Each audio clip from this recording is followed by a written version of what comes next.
Okay, beta. So you can see question on the screen. AS paper 2 में 8 mark का जो question आता है, एक सैम्पल क्वेश्चन यहाँ पे स्क्रीन पे शो हो रहा है.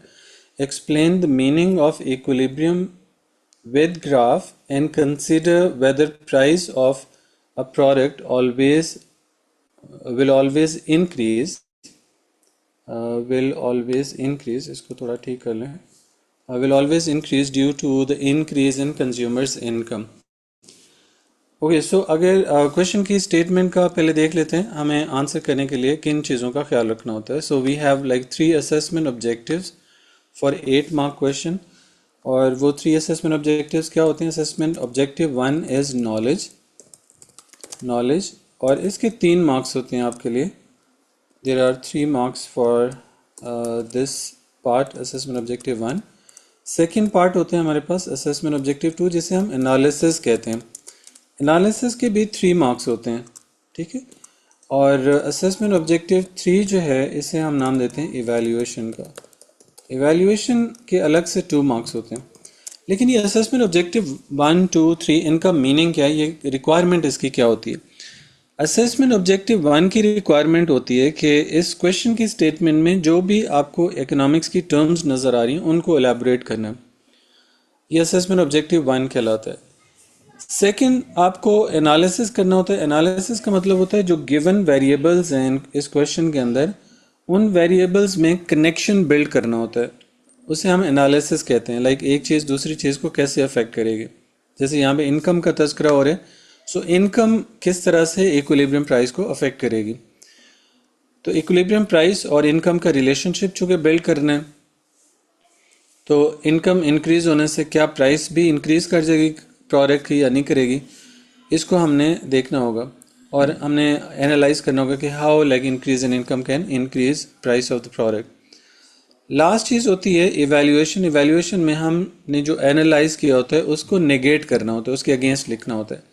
यानी हम ये इवैल्यूएट करने की कोशिश करेंगे कि कंज्यूमर्स की इनकम बढ़ने से हमेशा डिमांड इंक्रीज नहीं करती और हमेशा प्राइस इंक्रीज नहीं करती, क्योंकि in case of inferior goods demand falls and consumers purchase less of them. Normal good के केस में तो यही होता है ना कि इनकम बढ़ेगी तो डिमांड भी बढ़ जाती है. लेकिन अगर इंफीरियर गुड्स होंगी, इंफीरियर गुड्स से मुराद है लो क्वालिटी प्रोडक्ट्स. अच्छा, कंज्यूमर के स्पेलिंग भी ठीक कर लें, कंज्यूमर्स इनकम. ओके, यहाँ पे भी इसको भी ठीक कर लें. ओके, अब हम सबसे पहले असेसमेंट ऑब्जेक्टिव 1 पे आते हैं. असेसमेंट ऑब्जेक्टिव 1 आप इस तरह अंडरलाइन कर लेंगे. इकोनॉमिक्स की जो टर्म्स हैं वो यहाँ पे नज़र आ रही हैं. यहाँ पे इकोनॉमिक्स की टर्म हमारे पास आ गई इक्विलिब्रियम, ठीक है. सो इक्विलिब्रियम को डिफाइन कर देंगे और उसका बेसिक ग्राफ बना देंगे. उसने कहा है कि इसको एक्सप्लेन करें ग्राफ के साथ, तो ग्राफ उसका बना देंगे और उस ग्राफ को थोड़ा डिस्क्राइब कर देंगे. ऐसा करने से आपको 3 मार्क्स मिल जाएंगे, ठीक है. So first of all you have to define what equilibrium is, ठीक है जी. सो आंसर हम यहाँ से स्टार्ट करते हैं. We will define equilibrium and we will say that equilibrium is the market condition where quantity demand is equal to quantity supplied ठीक है. और इसको हमने क्लास में पढ़ा भी था कि इक्विलिब्रियम की क्या डेफिनेशन है. So equilibrium is the market condition where quantity demand is equal to quantity supplied and it has no tendency to change. Okay, so next we have to make the diagram for this, कि equilibrium को हम graph पे show कैसे करेंगे, क्योंकि examiner की requirement है कि show it on the graph. So graph equilibrium का किस तरह बनता है?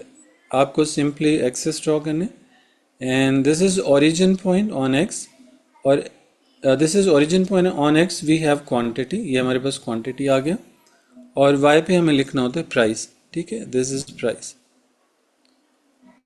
Price. Okay, so demand curve is negatively sloped like this and supply curve is positively sloped like this. ये इसको आप लेबल कर देंगे डिमांड और इसको लेबल कर देंगे सप्लाई. जहाँ पे दोनों मीट करें, इस पॉइंट को हम पॉइंट ऑफ इक्विलिब्रियम कहते हैं. यहाँ से परपेंडिकुलर ड्रॉप डाउन करें तो हमारे पास इक्विलिब्रियम क्वांटिटी आ जाएगी और ये हमारे पास आ जाएगा equilibrium price. Okay, so whenever you make graph in economics, you have to tell the examiner कि why did you make this diagram and what does this diagram show. अब इसी ग्राफ की थोड़ी सी 2-3 लाइंस में हम एक्सप्लेनेशन लिख देंगे किस तरह से. You can see it right now. जी आप बताएंगे as per the diagram above equilibrium in the market takes place at E, where market price is P and equilibrium quantity is Q. Okay so ये आपके पास like basic knowledge आ गया, diagram आ गया. इसके आपके 3 marks होते हैं. Now we will start analysing this situation जो question में दी हुई है. क्वेश्चन में सिचुएशन क्या दी हुई है? सिचुएशन दी हुई है कि कंज्यूमर की इनकम इंक्रीज हो रही है. यहाँ पे अगर देखें कंज्यूमर की, if there is increase in consumers income, whether price of a product will always increase, right. तो इस चीज़ को एनालाइज करना है. एनालाइज करते हुए हम क्या बताएंगे कि कंज्यूमर की इनकम का मीनिंग क्या होता है और कंज्यूमर की इनकम इंक्रीज होने से डिमांड पे क्या फ़र्क पड़ता है, और डिमांड जब चेंज होती है तो वो इक्विलिब्रियम को कैसे अफेक्ट करेगी और इक्विलिब्रियम अफेक्ट होने से उसका इम्पैक्ट प्राइस पे कैसे होगा. इस चीज़ को हम आगे एनालाइज करते हैं. यहाँ पे क्वेश्चन के साथ कनेक्ट करते हुए हमें बताना होगा कि the rise in consumers income increases purchasing power, and as a result they have greater potential to buy goods and services in case of normal goods. Normal goods का मतलब होता है गुड क्वालिटी प्रोडक्ट्स, ठीक है. Normal goods good quality products होती हैं. Sometimes हम इनको लग्जरी प्रोडक्ट्स भी कह सकते हैं. ओके सो इसका इम्पैक्ट क्या होगा? Its impact on price. जैसे उसने बोला हुआ है कि प्राइस पे इसका क्या इम्पैक्ट होगा. हम बताएंगे कि its impact on price of the product is shown in the following figure. यानी इनकम बढ़ने से, कंज्यूमर की इनकम बढ़ने से प्रोडक्ट की प्राइस पे इम्पैक्ट क्या जाएगा, इसको फिर हम अलग से ग्राफ पे शो कर सकते हैं. हमने क्लियरली पढ़ा था इनकम डिमांड का फैक्टर होता है. whenever there is rise in consumers income, demand increases, and whenever demand increases, demand curve shifts to the right. सो ये आपके पास ओरिजिन पॉइंट है, ओ लेबल कर देंगे, and on x we have quantity, इसको quantity लिख देंगे, और इधर वाई पे हमारे पास आ जाएगा प्राइस, ठीक है. यहाँ पे प्राइस लिख देंगे. And again we will have to make the graph of equilibrium. हमने अगेन इक्विलिब्रियम का ग्राफ ड्रॉ कर लिया. So this is demand curve, this is supply curve. Equilibrium takes place at E where equilibrium quantity is Q. यहाँ पे Q लिख देता हूँ for example. यहाँ पे कोई नंबर भी लिख सकते थे. And equilibrium price is p. So जैसे मैंने ऊपर भी बताया कि डिमांड इंक्रीज होगी whenever there is rise in consumers income. देखें आप सिंपल एग्जांपल ले लें कि जिस दिन आपके पास पॉकेट में पैसे ज़्यादा होते हैं, जब आप कॉलेज में होते हैं, तो आपके कैंटीन के चक्कर भी उतने ज़्यादा लगते हैं, because you have greater purchasing power and you go on to purchase greater quantity of goods and services. इसी तरह से हर कंज्यूमर का यही बिहेवियर होता है कि अगर इनकम कंज्यूमर्स की बढ़ जाए तो they purchase more goods and services. So as a result demand increases. अब आपके पास जब डिमांड इंक्रीज करेगी तो डिमांड का हमारा ऐसे राइट को शिफ्ट हो जाता है. बेसिक प्रिंसिपल है, लास्ट क्लास में हमने डिस्कस किया था. डिमांड हो चाहे सप्लाई, इंक्रीज करें तो राइट को शिफ्ट कर जाते हैं, डिक्रीज करें तो लेफ्ट को शिफ्ट हो जाते हैं. अब हमारे पास नया इक्विलिब्रियम फॉर्म हो जाएगा जहाँ पे नया डिमांड कर्व सप्लाई को कट कर जाएगा E1 पे. ओके सो आपके पास नई क्वांटिटी Q1 हो जाएगी. जब E1 से परपेंडिकुलर ड्रॉप डाउन करेंगे, क्वांटिटी हमें नज़र आ गया इंक्रीज कर गई. और न्यू इक्विलिब्रियम पॉइंट को जब हम y के साथ कनेक्ट करेंगे तो हमें नई प्राइस भी मिल जाएगी, दैट इज़ P1। तो प्राइस हमारी इंक्रीज होगी और क्वांटिटी भी इंक्रीज होगी। सो यहाँ पे हमें जो सिचुएशन अराइज हुई है वो क्वेश्चन की स्टेटमेंट के साथ जा रही है। क्वेश्चन की स्टेटमेंट थी कि इनकम इंक्रीज होने से प्राइस इंक्रीज कर जाएगी, तो यहाँ पे हमें नज़र आ गया कि प्राइस इंक्रीज हो रही है। तो हम क्लियरली लिख देंगे यहाँ पे कि as per the diagram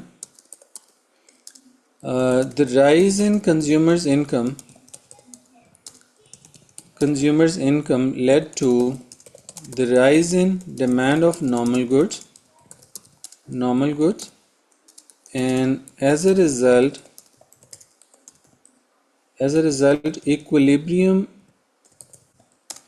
equilibrium moves from point E to E1, where price of the product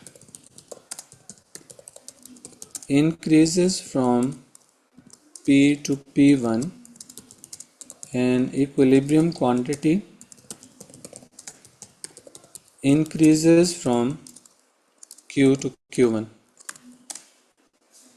okay, so यहाँ से हमें क्या चीज़ प्रूफ हो रही है कि कंज्यूमर की इनकम बढ़ने से price of the product increases if the product is normal good.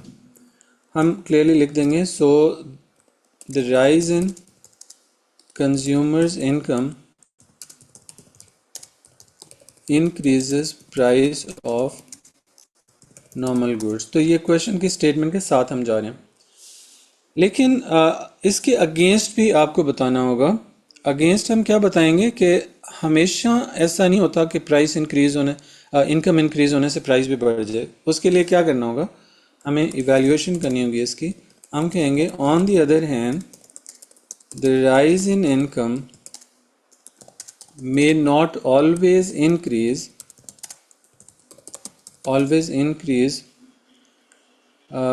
price of the product if it is an inferior good। inferior good क्या होती है, लो क्वालिटी प्रोडक्ट, ठीक है। inferior good which is a low quality product। ऐसा होगा because like low quality products तो हम मजबूरी में ख़रीद रहे होते हैं। हमारी जब इनकम कम होती है तब हम उनको बाय करते हैं। अगर हमारी इनकम बढ़ेगी, हमारी परचेजिंग पावर बढ़ेगी, तो हम ऐसी लो क्वालिटी गुड्स नहीं खरीदेंगे कभी भी, ठीक है। So it happens because when people have higher purchasing power due to greater income they purchase less of inferior goods, so their price will also fall as shown below। जी, अब आपको inferior good के case में ऐसा नहीं होगा। Inferior goods ऐसी लो quality products होती हैं कि अगर कंज्यूमर की इनकम बढ़ेगी तो वो इस तरह की चीज़ों को कम बाय करेगा। सो एज अ रिज़ल्ट आपके पास इक्विलिब्रियम नीचे आ जाएगा डिमांड फॉल होने की वजह से। So on x we have quantity and on Y we have price. Again उसी तरह से लेबल करते हैं इसको, and this is the demand curve, this is supply curve. अब आपके पास ये डिमांड और ये सप्लाई की लाइन आ गई जहाँ मीट करेंगे, this is point of equilibrium. यहाँ से y के साथ कनेक्ट करेंगे तो इक्विलिब्रियम प्राइस P आ जाएगी, इक्विलिब्रियम क्वांटिटी Q आ जाएगी। नाउ व्हाट हैपेंस कि इनकम बढ़ने से अगर इंफीरियर गुड्स की डिमांड को लोग कम बाय करेंगे, तो डिमांड का हमारा लेफ्ट को शिफ्ट हो जाएगा, D1 की तरफ आ जाएगा। अब इक्विलिब्रियम हमारा E1 पे आ जाएगा। यहाँ से परपेंडिकुलर ड्रॉप डाउन करेंगे तो इक्विलिब्रियम क्वांटिटी Q1 पे आ जाएगी और इक्विलिब्रियम प्राइस P1 पे आ जाएगी। सो डिमांड यहाँ कम क्यों हुई, क्योंकि when people have greater income they purchase lesser quantity of inferior goods, ठीक है। Lesser quantity of inferior goods low quality products होती हैं जिनको सिर्फ हम तभी बाय करते हैं जब हमारी इनकम कम होती है। जब हमारी इनकम बढ़ती है तो we don't prefer to purchase greater quantity of low quality inferior goods। So अब हम एंड पे कंक्लूजन दे देंगे. In conclusion, in case of inferior goods, the rise in income decreases price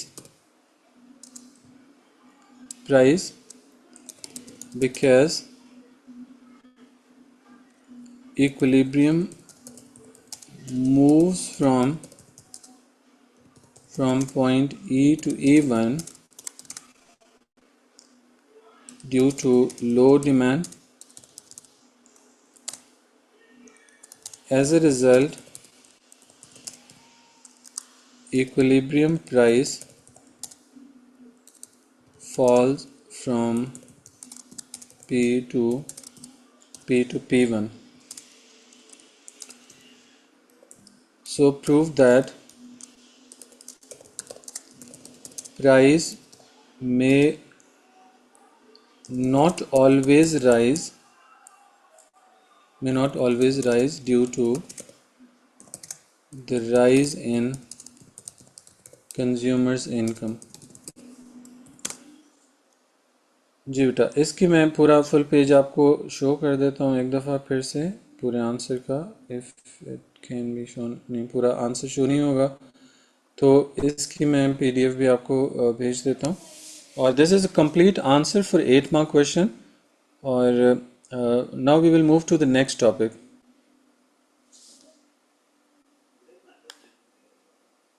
sir जो शुरू वाले इससे पहले जो टॉपिक्स